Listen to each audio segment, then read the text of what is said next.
For more incredible action figures and collectibles, including the one seen in this review, check out Lindsay's Toy Room at www.lindsays.toyroom.com.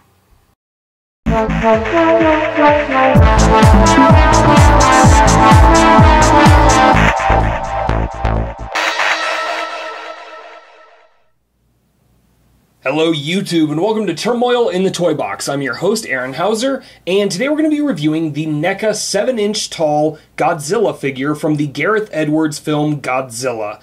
This is a beautifully done figure that captures all of the details and the nuances of the newly designed Godzilla from the 2014 film, and NECA just did a great job with this guy.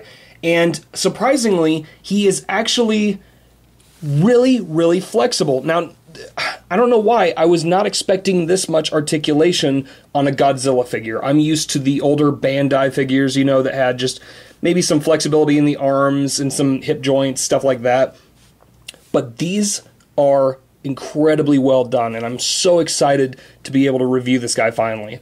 So we'll start off by looking at some of the detailing. First off, scale-wise, this is actually, to give you kind of an idea of how tall he is, here is Godzilla next to Gypsy Danger. And as you can see, he's a little shorter than some of the other 7-inch scale figures. And that's mostly due to the fact that he's kind of hunched over.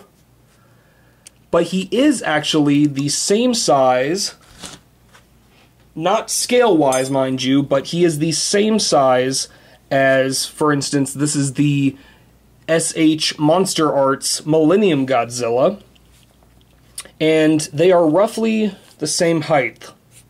Now, I do know that SH Monster Arts is going to be releasing their own version of the 2014 Godzilla, but for now, let me just show you how incredibly well done the NECA version is, because the only thing that this is missing, really, is just a couple accessories. I think they did a beautiful job with this, and it looks fantastic on display.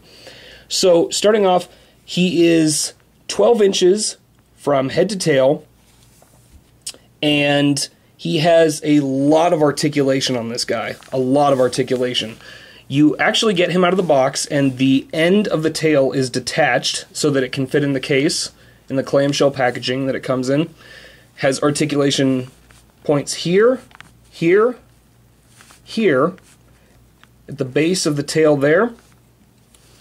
Articulation in the hips, which is on sort of a swivel ball joint, which is really nice. So you can actually flex it in, out, forwards, backwards. You can get a lot of different positions with that, which is really nice.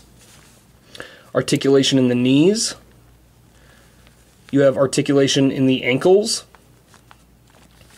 There is a mid-torso point right here, so you can actually flex it left and right, and then sort of forwards and backwards.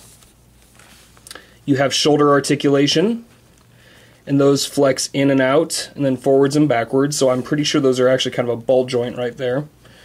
Flexibility in the elbows, and then the wrists, which are also on a ball joint.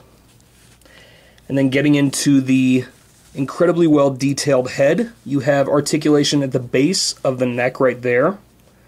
You have another articulation point just below the jawline right there. And then you actually have an articulated jaw, which is very well done. And they did a lot of really nice detailing on the inside of the mouth there, if you can see, with the tongue.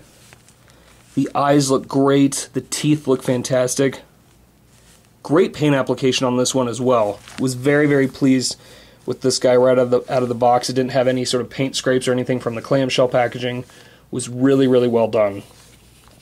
And then another thing, it actually does have peg holes on the feet so that you can put it on some of the new NECA stands that were released last year. So overall, this is a very well done piece, and honestly, if you are a big fan of collecting the sort of 6-7-inch scale Godzilla figures, this is definitely one to get, especially for the price that it's going for now. At Toys R Us, it was about, I want to say it's maybe $20, $21. per figure, but I actually picked this guy up from Lindsay's Toy Room at lindsaystoyroom.com for $17.99 plus shipping and handling. And honestly, I love this figure so much. I ordered 2 more so I could have a couple for my collection and then also one for my desk at work, just because I love this figure so much. Overall, this is a beautifully done piece. Like I said, the only thing that I wish that they would have included with this is maybe a couple little accessories.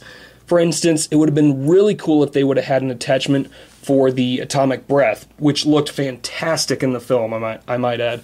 I was wondering if they'd actually include that, but it looked so cool. And it in the film, and it doesn't really spoil anything, you actually see the progression as he charges up, starting from the base of his tail, up his spines, and then he just releases this massive bolt of energy with his atomic breath, and it looks so cool. But it would have been very easy to add kind of an attachable piece to the mouth, which I'm sure we'll see with the SH Monster Arts version that will be released. They do tend to include those on occasion with some of their Godzilla figures, which is really nice.